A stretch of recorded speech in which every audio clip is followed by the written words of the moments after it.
Nuestros museos, señorías, son organismos vivos, permeables a los debates, dispositivos educativos y de socialización de primer nivel, conectados en tiempo real con las preocupaciones sociales a escala global. Preocupaciones que tienen que ver con muchos asuntos que a veces ustedes desprecian, pero que son muy relevantes, como son la crisis ecosocial que afrontamos como civilización, o la erradicación de las desigualdades en cualquiera de sus expresiones. Nada de esto nos puede ser ajeno, señorías, y nada de esto es ajeno al ministerio que yo dirijo. Solo desde una óptica inclusiva y nunca desde la concepción de los museos como depósitos inmóviles se puede comprender la imprescindible labor de estas instituciones. Pero las culturas cambian como los museos cambian.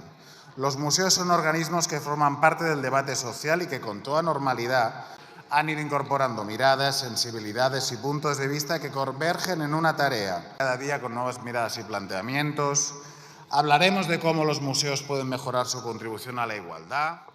Señor ministro, hasta la fecha ningún antecesor en el cargo ha expresado con tanta claridad su hispanofobia. Un ministro que no intenta recuperar las obras de arte expoliadas en España, que sin embargo está encantado con devolver las reliquias de un supuesto pasado colonial. La semana pasada un activista indigenista del tipo de los que se invita al Museo de las Américas calificó a Velázquez como pintor esclavista y a todo el arte español como racista. Me refiero a la iniciativa del Movimiento por la Justicia Museal, que en colaboración con el Museo de América y según dicen ellos, con colectivos transgresores y feministas, tiene como objetivo eliminar, reordenar y colocar comisarios capaces de manipular adecuadamente las reliquias procedentes del expolio colonialista español para dignificar el lugar en los museos de los cuerpos feminizados, marrones e indígenas, como si esas tribus marrones e indígenas no hubieran vivido en imperios terribles como el Inca o el Azteca. Según su respuesta a una pregunta, la respuesta de su ministerio definió cultura colonial como el conjunto de manifestaciones culturales que se producen en una comunidad bajo la presencia de otro grupo humano foráneo que ejerce una posición dominante. Según esta definición, podríamos considerar cultura colonial desde el nacimiento de la agricultura en el Neolítico hasta el marxismo-leninismo. Desde luego, la filosofía griega, el derecho romano, la literatura inglesa, la música clásica, las reliquias de la cultura azteca, inca, maya, etc.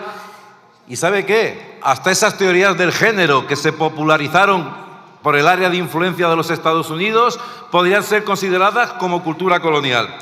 Con este criterio suyo, las leyes de Burgos de principios del siglo XVI, promulgadas por Fernando II, que elevaban a las naciones indias a la condición de sujetos de derecho, sometidos a las mismas leyes que un peninsular, serían cultura colonial.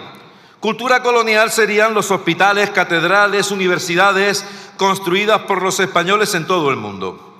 Tendríamos nosotros que considerar que el acueducto de Segovia o el Teatro Romano de Mérida son reliquias coloniales, dado que se ajustan perfectamente a su definición de cultura colonial. Usted no quiere acabar con el pasado colonial. Usted lo que quiere es borrar la historia y hasta la antropología. Existe una palabra para definir todas estas aportaciones que hizo España en Hispanoamérica. No es cultura colonial, se llama sencillamente civilización. Sabemos que no es una idea original suya, sino de las élites de la izquierda woke que dominan las universidades, las organizaciones transnacionales e imponen su agenda ideológica con todos los dogmas, los del calentamiento global, los géneros, el heteropatriarcado, la reparación del colonialismo. Sabemos que usted no es sino un simple peón de esa ideología globalista impulsada desde estas instituciones. Usted no es culpable de esto. Usted es culpable de sumarse acríticamente a esta ideología delirante. Allá los demás con sus traumas y su vergüenza por haber construido factorías esclavistas como Leopoldo II en el Congo. España construyó más universidades en todo el mundo que Francia, Inglaterra, Bélgica, Holanda e Italia juntas. ¿Son esas universidades, según su criterio, residuos de cultura colonial? Una de las claves de la falsaria leyenda negra radica en asociar al Imperio Católico Español con la idea de imperio colonial, depredador y esclavista.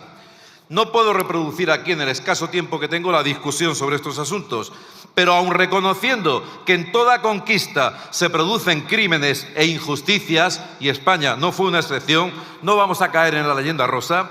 No obstante, la norma básica que inspiró la acción española en América no fue la de un imperio colonial organizado bajo la norma del gobierno indirecto, sino la de un imperio generador en donde se reproducen las mismas instituciones políticas que en España. El Imperio Español no produjo factorías. Nos encontramos con encomiendas y ciudades en donde la población procedente de las etnias de las naciones culturales precolombinas quedaba incorporada en la misma medida que la población peninsular y a través de instituciones análogas. Es una mentira completa, una invención, el presentar los pueblos originarios, el indio, pero también aquí en España el celta, el catalán o el vasco, como una especie de unidad armónica de pueblos pacíficos, ecológicos y resilientes que perdieron su libertad y felicidad al ser invadidos por malvados españoles. ¿Alguien puede creer que los imperios precolombinos, marrones en la jerga de los activistas, no eran esclavistas, no practicaban crímenes rituales, no vivían bajo el yugo de etnias dominantes? Con esta lastimera moda de autoperdonarse, pretenden redimir las injusticias pasadas al tiempo que silencian las injusticias del presente, en donde, por ejemplo, China, en su codicia por las materias primas del suelo africano, aplica condiciones laborales análogas a las del esclavismo. Las reverencias y bochornosos besapiés propios de la cultura woke en los Estados Unidos no han logrado disminuir ni la brecha salarial ni las diferencias de renta entre blancos, hispanos y negros, aunque indudablemente han contribuido a construir una falsa conciencia entre las élites pijo-progres del Partido Demócrata a la que tanto se parecen ustedes. Marx y Lenin dijeron aquello de que la religión era el opio del pueblo. Hoy podemos asegurar que la cultura woke es el opio, pero no del pueblo, sino de las élites a las que ustedes representan. Las élites que defienden una Europa multicultural porque no viven en barrios donde la inmigración ilegal hace imposible la vida normal. Las élites que se llenan la boca con lo público, pero llevan a sus hijos a colegios privados. Las élites que se pasean por la alfombra roja de los Goya, exhibiendo su solidaridad y pidiendo, eso sí, que se frene a la ultraderecha, no vayan a quedarse sin subvención. Subvención que usted se la dará seguramente porque sirven a su ideología, a la ideología dominante del globalismo. Como tampoco me cabe ninguna duda de que la nueva Dirección General de Derechos Culturales que usted ha promovido sirve fundamentalmente a dos propósitos. El primero, la difusión de esta ideología, esto es, del relativismo cultural, que conlleva también un relativismo moral apenas matizado por unos derechos humanos a los que, por cierto, ni China ni ningún país islámico se ha sumado. La segunda, colocar a su gente en el ministerio. Nueva Dirección General, nuevo Centro Coordinador de Industrias Culturales, nueva Oficina Española de Derechos de Autor y conexos. Muy dudoso que todo esto sirva para algo más que para cumplir con los planes del señor Errejón de enchufar a cargos y militantes con dinero público como una forma superior de conciencia revolucionaria. Y es que esa revolución, por lo visto, se hace mucho mejor con una buena cuenta corriente. Algunos, nada sospechosos de ultraderechistas, ya denunciaron hace décadas la impostura de esta izquierda caviar. Por ejemplo, el cantante y diputado del Partido Comunista Cubano, Silvio Rodríguez, que escribió en su canción En Harapos Qué fácil es escribir algo que incite a la acción contra tiranos, contra asesinos, contra la cruz y el poder divino, siempre a la sombra de la nevera y el comedor. Y este es el supuesto paradigma cultural al que usted se refería hace unas semanas en su comparecencia en la Comisión de Cultura. Paradigma que, según usted, está siendo puesto en peligro por la ultraderecha. ¡Qué malvados! Muchas gracias por ver el vídeo. No te olvides de suscribirte, darle me gusta y activar la campanita. Nos vemos en el siguiente.